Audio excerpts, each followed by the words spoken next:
Today, let's talk about vertical gardening. Now, a quick Google search for vertical gardening will give you all kinds of results like this.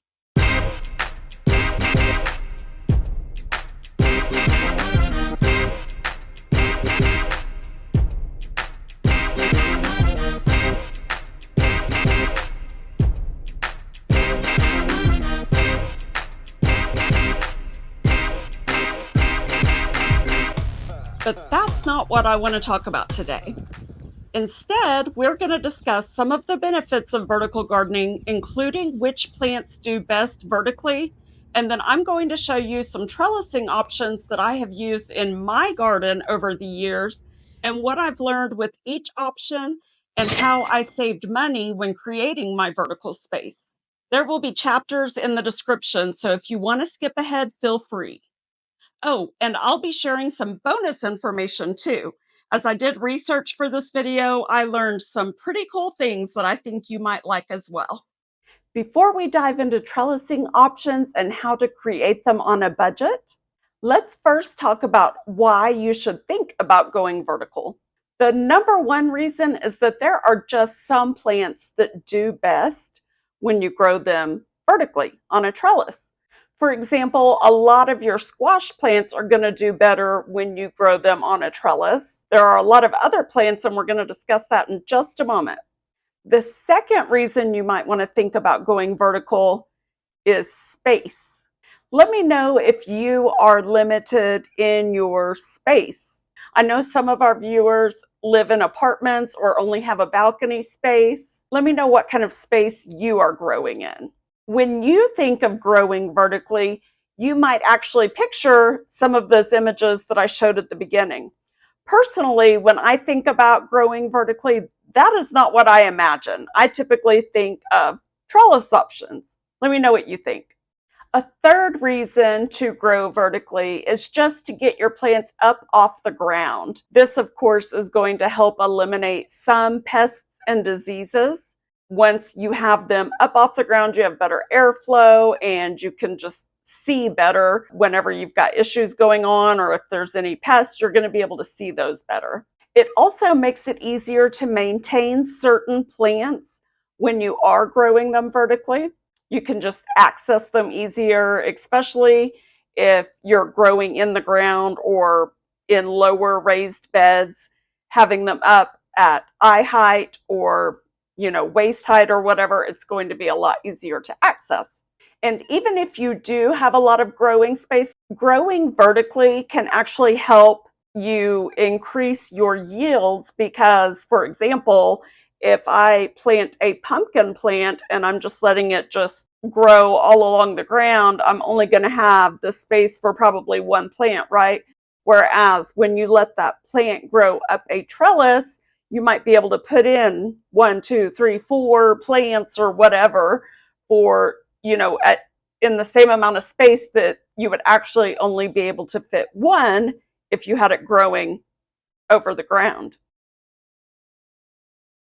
So now that we've discussed the reasons why you might need or want to go vertical, let's talk about what plants will actually benefit from vertical growing. And then I'm going to show you some of my favorite DIY trellis options, and I'll show you everything that I've done over the years and how I've evolved and what I have discovered along the way. And we'll talk about some good money-saving tips as well. The vegetable plants that you should be growing on a trellis, we've already talked about squash. It's the vining kind that you typically will need to grow on a trellis. But there are many people that I know that grow their zucchini vertically, and you guys probably already know the issues that I have had with zucchini for years and years and years. So if I could ever get a plant tall enough to grow it vertically, I would love to try that. We'll see if that happens. But your other vining types, like so let's talk about watermelon, cucumbers, squash, melons, gourds, anything like that, cucurbits, all of that stuff, okay? So any of your winter squashes, anything like that, that vines for sure. We know that pumpkins and watermelon can be grown on the ground, but like I said earlier, when you grow them vertically, you can actually grow if you're limited on space, if you're not like a big, large farm and you're just growing fields of them. You're probably not watching my videos if you are doing that. So anyway, if you're growing on a small scale, to raise those up on a trellis is definitely a good thing to do because you can maximize your growing space, but also you can protect them from pests and disease a whole lot better that way. Also, they look better, they're easier to maintain, they're easier to get to. But another vegetable plant that you need to grow vertically are your pole beans. Now, there are two different types of beans if you're new to beans. There are bush beans and pole beans or climbing beans. Most people will tell you that pole beans are better. I actually need to do a video on that because I have a very controversial opinion on that. So stay tuned for that one because I will be creating a video over that very soon. And then another thing to grow on a trellis are peas. And I'm going to show you guys, but a TP is my favorite way to do peas. I did show this in a video this spring as I was setting up my pea TP. So I'm going to insert that clip right here so that you guys can see. But I actually just used my tomato hooks and use that. Usually I use twine to wrap around that TP so that it gives the peas something to climb up.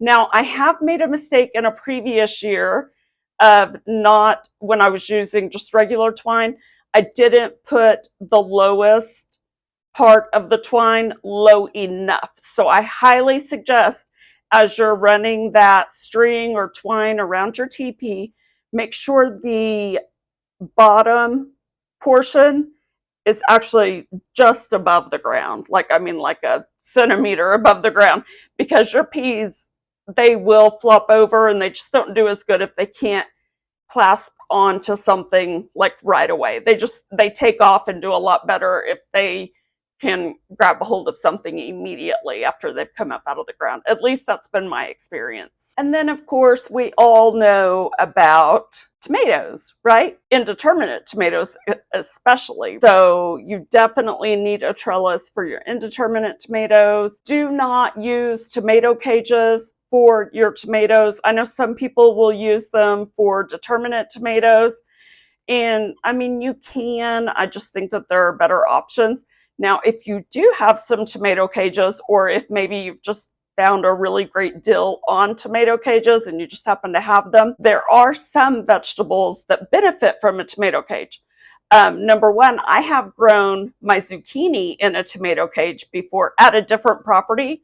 This property, which I've been at for 11 years now, but I've just got too many squash vine borers and squash bugs here at this location.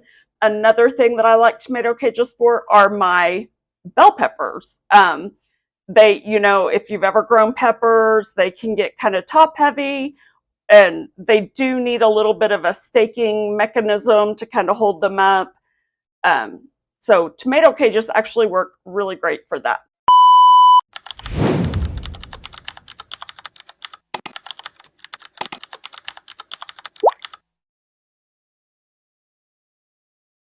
But of course, also your melons, spaghetti squash. I love spaghetti squash, but again, the squash bugs, every time I try to grow it every year and they take them over. So I am going to try again though.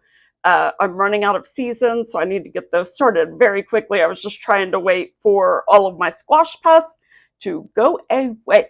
So, so we're going to try those very soon.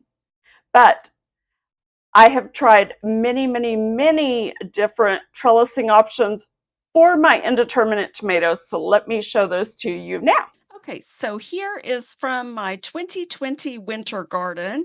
You can see I was growing some potatoes and some tomatoes in my garage over the winter with some tomato cages back there for support. Now in 2021, I built this 6x4 bed out of fence pickets, and there you can see my T-post that I had pounded in at both ends of the bed, and then I just had a string trellis which I purchased for $5 to be able to string along there, and I'll show some close-ups of that here in a moment. And then here's another view of it right here from the other side so that you can see how I put in the T-post and then how the string trellis was set up.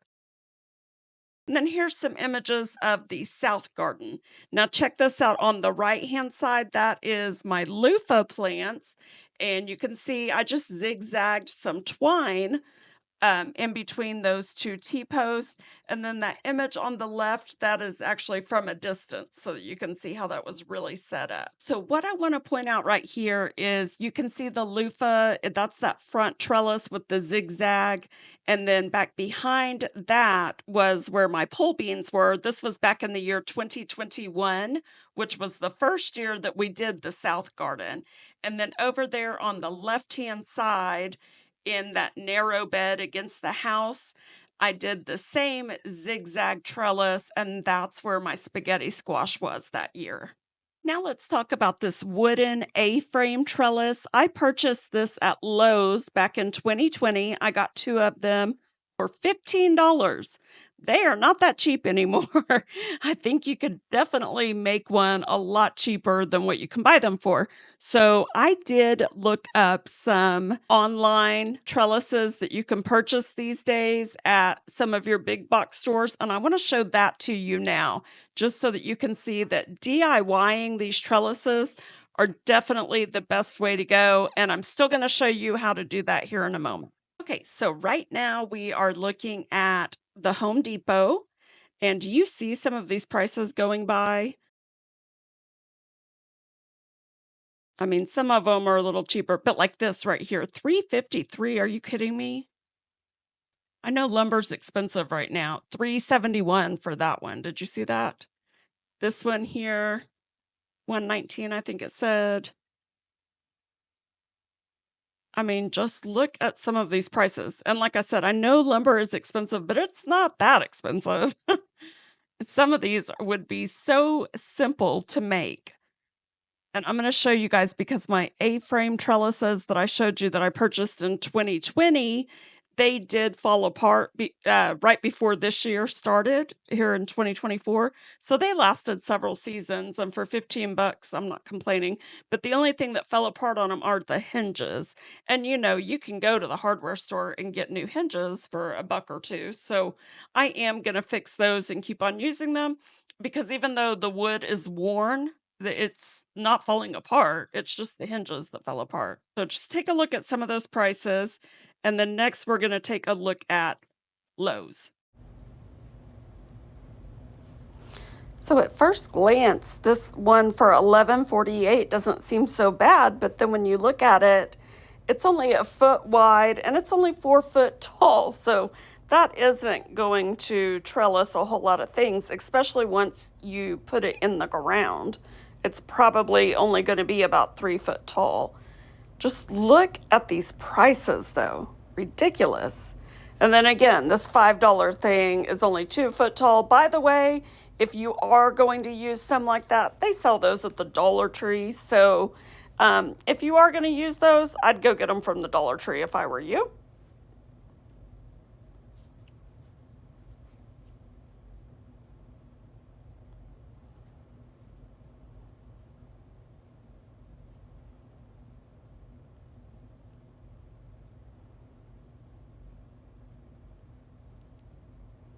Actually, it does seem like they have a little bit better pricing than Home Depot did, right? Or at least they have more options in the lower price range anyway.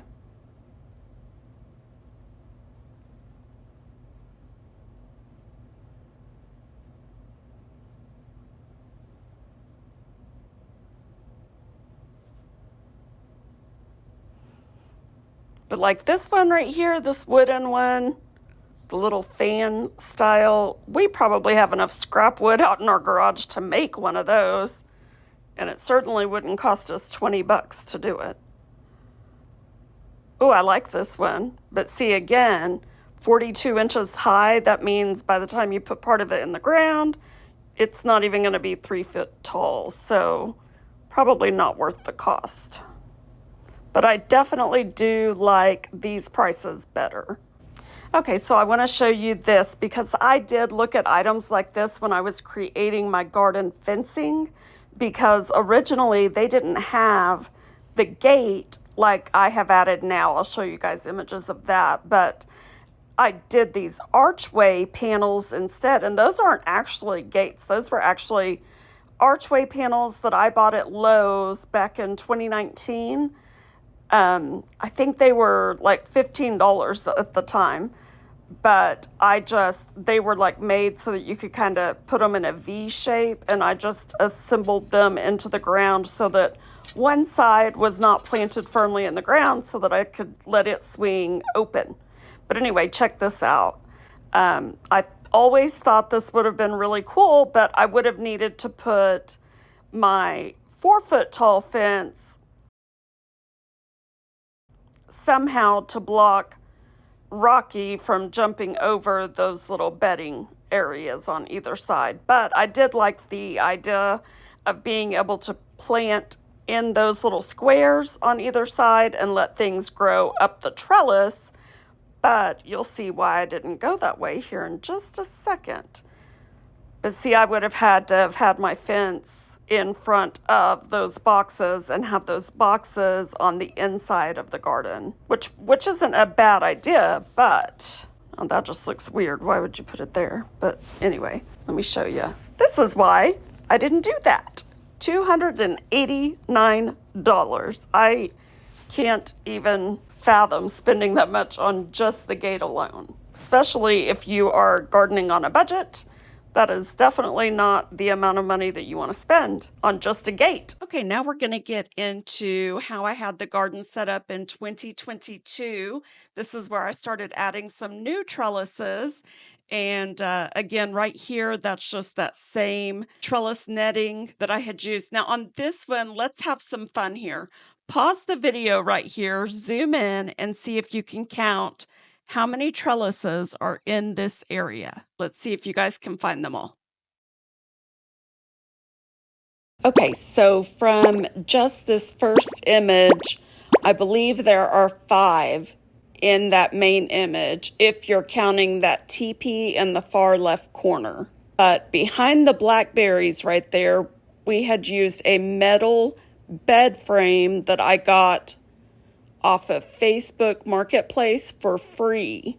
Someone had listed it in the gardening section knowing that people could use it as a trellis. Now, when we move to this next image, we're looking at the garden from a different angle, but it's at the same time of year. So now you can see that teepee trellis. You can also see in the terrace garden that there are 2 other trellises going up that hill, which is going to be the first one that is just a cattle panel style type thing tied to a T-post. Then over to the left of the frame, you're going to see those gutters that we tried using for growing. You might find a lot of videos online about growing strawberries in gutters, and we did try that. I need to do a detailed video on that, but long story short, it didn't work. It just dries out too quickly. So keep that in mind before you try to do those gutter style gardening.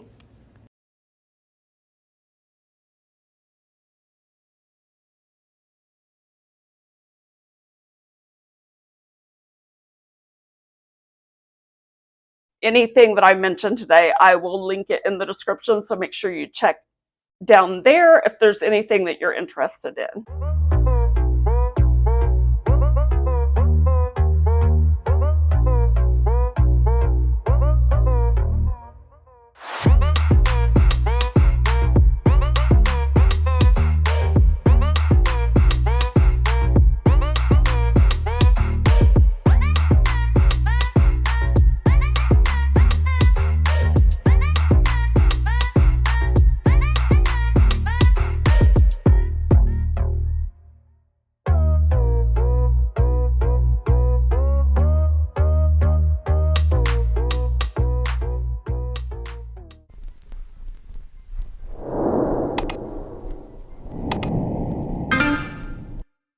Hey guys, I wanted to go into greater detail on how I built these trellises and how to save the most money, but I have come down with a terrible cold and I really want to get this video posted, so I'm going to make a part 2 this weekend and go over all of the DIY tips and how to save the most money. Thank you so much for sticking through this with me, and we'll see you on the next one.